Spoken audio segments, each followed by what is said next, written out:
Hello again, Eternity Dev. I remain Emmanuel Joseph Jet, and we will continue from where we left off in the part 1 of this tutorial series. In this video, we would finally see the output of our ToDO List app. So, get your part 1 deployed contract address ready as we'll make use of it here.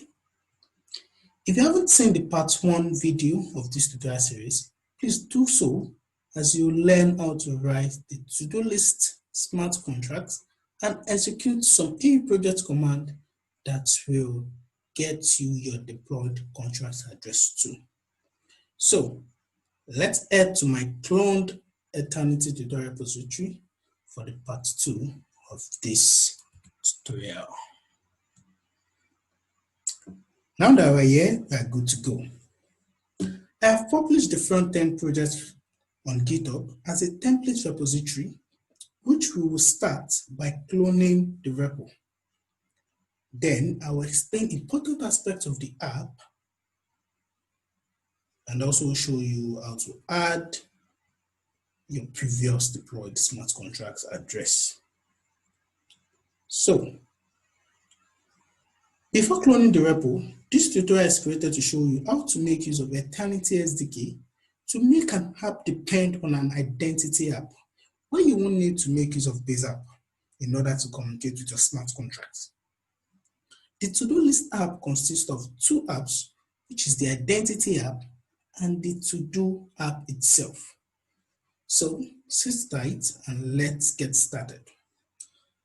So in order to clone our published repo, we'll have to make use of this command. So let me go to this. Let's just click, copy this, and start my terminal with this, and then I paste this here, and I say ToDO app.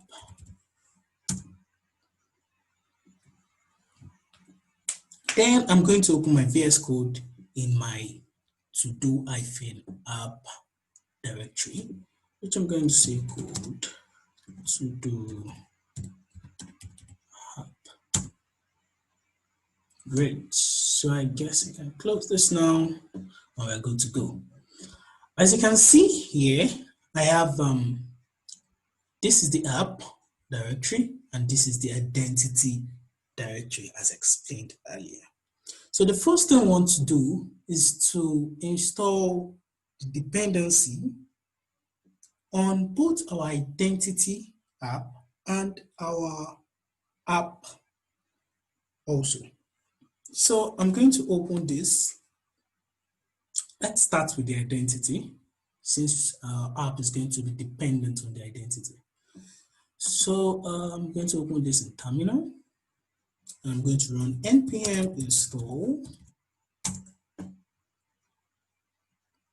and as that is downloading, I'm going to open this again in another terminal and run npm install.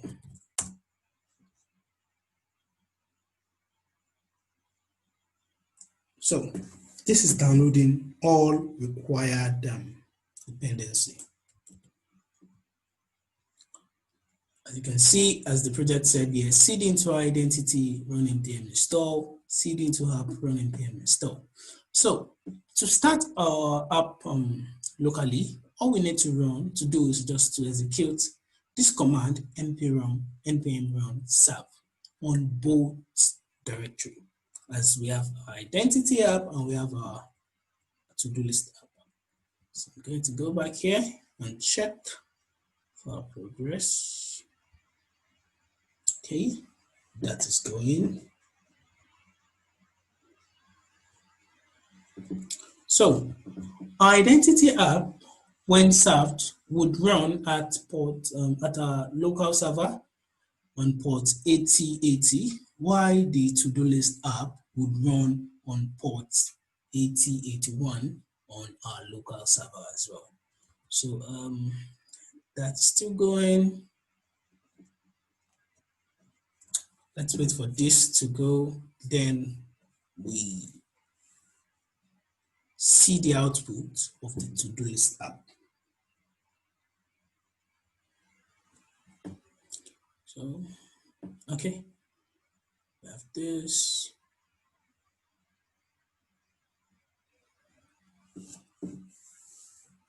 Almost ready. Almost ready. Okay, great. Now we have our Node.js. Yes, we have our node modules now. And let me clear this.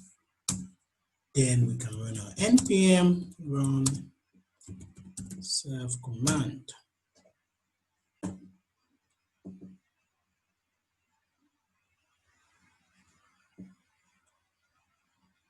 Okay, this is starting our development server. Let's check our other rate. This has also download node modules, which is this, and then you can clear this as well.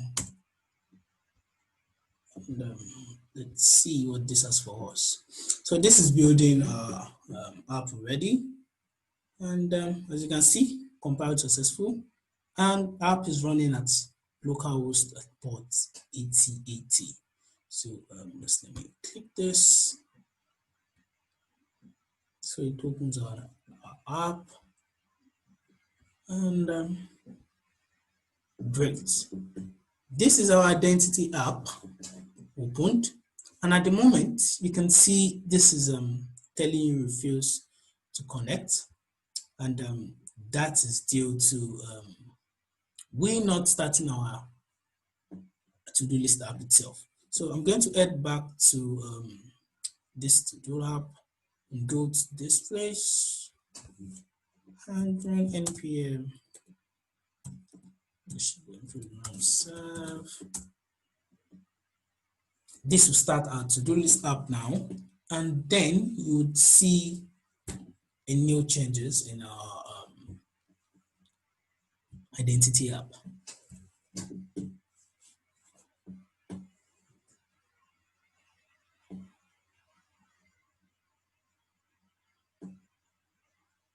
Okay, this is building our modules already. And, let's see. Okay, 40%. Almost done.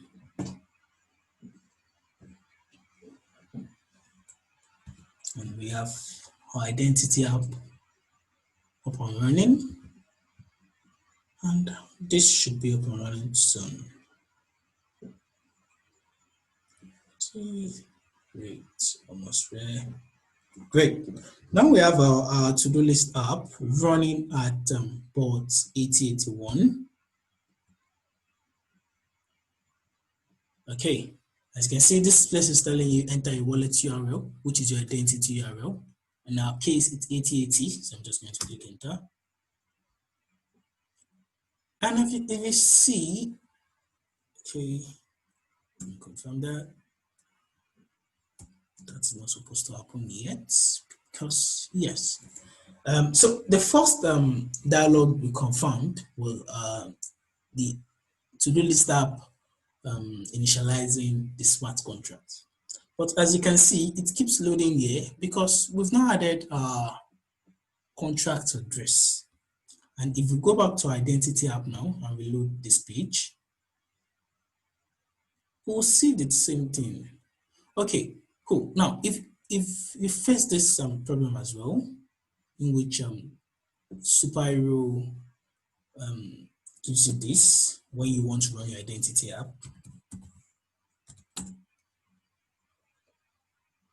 if you notice, it did the same thing. What you do, which was what I did in my case, was to uninstall superhero for now. So I'm just going to on this, and I'm going to say remove from Chrome for now. Okay, good. Now, if we go back to our identity app, which is running at 8080, good. We can see that same dialog. in which to-do list app now is showing here. So just click enter. It keeps loading as well because we've not added our contract address. So before showing you how and where to add a contract deployed address, let me explain some important parts of this identity app. So if we go back to our to-do list app here, in which we've passed the stage, you would see that the identity app is an alternative identity provider, as it's representing Base App. If you are familiar with testing your app on Base App, we will use this identity app in development process, and the identity app also know the to-do app in an iframe, which is the essential part of installing the wallet. And I showed you how the identity app is actually loading the to-do list app in that iframe. As you can see in this code snippet, the wallet receives some parameters or properties for successful implementation. Note, we are saving this wallet configuration as our app client. After this wallet installation is complete, this is when we can get a user account details, like the user's account balance, as well as the client height, which if you see from here, this is the balance of this user, and this is the height of if we check the wallet property, you will notice it's getting some variables outside this file, as they were not manually given when configuring this wallet. So if you check here, it's getting this internal URL outside this file, and this file can be located at this home.view, which is here. So if you go to the identity, source, components, home.view, yep, this is our wallet. It's getting this internal URL outside this file. It's getting this compile URL outside this file. It's getting the private key and the public key, and it's getting the address outside this file. So the account.js file, which is where it's getting those files, consists the public key, the private key for an Eternity wallet, the URL, the internal URL, the compiler URL, and the app URL. The URL and the internal URL now is representing our testnet middleware, while this compiler URL is helping us in compiling our smart contracts. Lastly, the app URL, which in our case is at local host port 8080, is the property is using to display our to-do list app as an iframe in our identity app. Now let's proceed to the to-do list app directory. If you check from here, you'll see this is the structure of our to-do list app directory, and it's starting from the assets, the logo, the component, store, app view, the contract details, and the JS. This file and this to-do.view file are the most essential parts of this tutorial. So let me head back here. As you can see here, we have the source, we have this our components, which this is our to-do.view file, and this is our contract.details file. So, as I said earlier, the configuration of our app, of our to-do list app, focused based on this tutorial, is on the to-do.view file as well as the contract.js file. This tutorial will not explain the creation of the UI component of the app, but will show you the most how the contract calls happen. So let's start with this contract.details file. The contract.details file is housing the to-do contract itself, which is this, and also the contract address. This is where you would add your previously deployed contract address, so you can now your contract can now your app can now add tags and do the rest. So let me get this contract address, which in my case is here. We'll copy this and head back here and replace it with this. So we have our app compiling again, and as you can see now, we have this contract to call, but in order to this contract call to accept rather, but in order to check if everything is working well, let me reload this page. This is our identity app, so I'm going to accept this, accept this, accept this, accept this. This dialog is confirming your contracts call. So okay, and that it confirming those contract call was because it was initialized from the wallet integration earlier, in which I'll show you how to do that as well. Cool. Now we have our app. This is our identity app, which is fully ready for us to add a new tax to it. So what needs to be done? Just let me say tax A. And I'm going to edit that. Now I have to confirm this contract call as well. User wants to run contract code data API contract. So I'm just going to accept all this.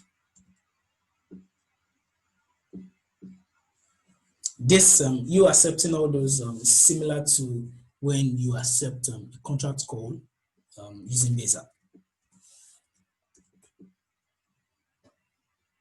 Okay, that should be it. Our tax A should be good. Now we have our tax A here, and as you know, this is our identity app in which this this to-do list app is an iframe. So let's head back here and reload this page as well. Our web wallet is support AT&T, so I'm just going to accept that. Then I'm going to accept this contract call in which it's getting all the contracts.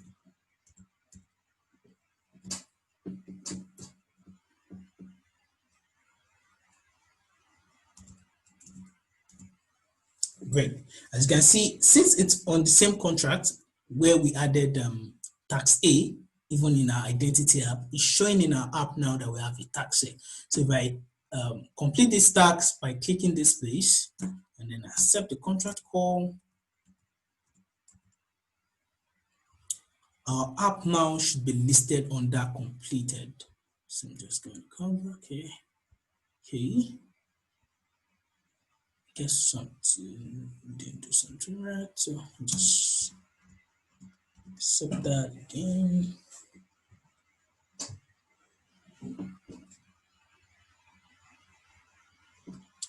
Okay, great. Now we have this listed under completed.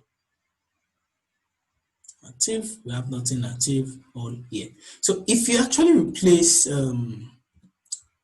that contract address now with the one on our tutorial, on our part 1 tutorial, which is this, you would, okay,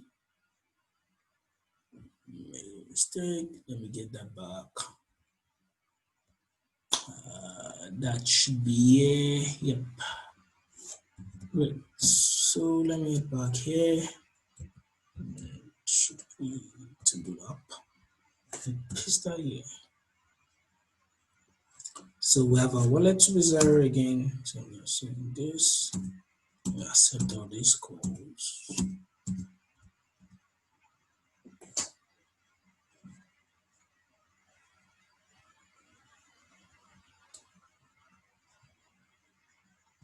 Okay, great.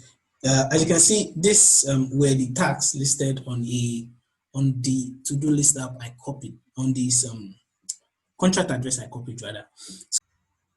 As you can see, our UI works perfectly well now, since we've added deployed contract address from the part 1 of this tutorial series. But how is our app communicating with our smart contract? To answer this, our answer is at the ToDO.view file, which is located at the components of the app. So this is the ToDO.view file, and the application flows actually start from the authentication step, in which it gets the client, as explained earlier, at the identity app. Then the app waits for the parent identity app to provide connected client, then creates a contract instance using the client and the source, contract source, and the contract address. So if your app is loading in an iframe, just like if when we're on an identity app where our ToDO List app was on the identity app iframe, it automatically loads the app and then asks for those contract confirmation.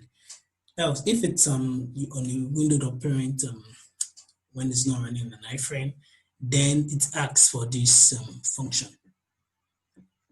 That function is actually where this is it. That function is where it asks us to provide our wallet URL, where we are connecting our app to the identity app to get the client, and the client is now is we're going to use the client to actually get our contract instance using this contract source and the contract address from our contract.details file. So this is where all the magic happens, where adding tags, completing tags, where everything happens, as you can add the tags using just this method, this add method, where it's going to add the tags. It is calling the stateful function from a smart contract, and then it's pushing, as I said, it's going to push the ToDO to the ToDo's array. Then this is where it changes our ToDo's, where we can see completed, we can see the one that's not completed, and then this is actually what our edits to do, where it's changing the status of our ToDo. So basically, this is where all the magic happens, and we will go back to our app now. Before that, let's change back our contract details. Let's change it to the new. Okay, let's just make use of this, and here we can add a new. We can add a new tags. We can complete. This projects.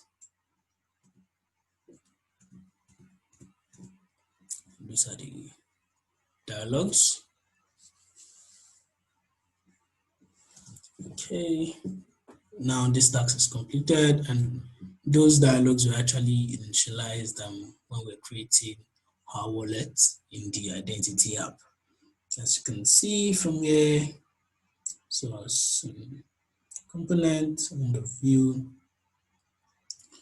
on transaction, confirm the dialogue, on chain, on account, on contract, and that's the reason for we confirm. So it's calling this method anytime, and that's why it's giving those messages saying user ID wants to run this method or this parameters.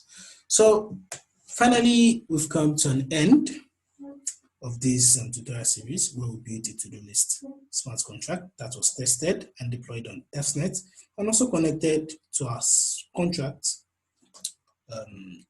where we used Vue.js front-end framework. We built two apps. We built the identity app. We have the ToDo app itself, and we connected our contract address from the part 1 of the video series to the part 2 of this video series. So with this, you can now create your own awesome app. And I would just say, I'm looking forward to seeing what you can build on a project, using a project, using smart contract. And until then, bye. See you in the next video.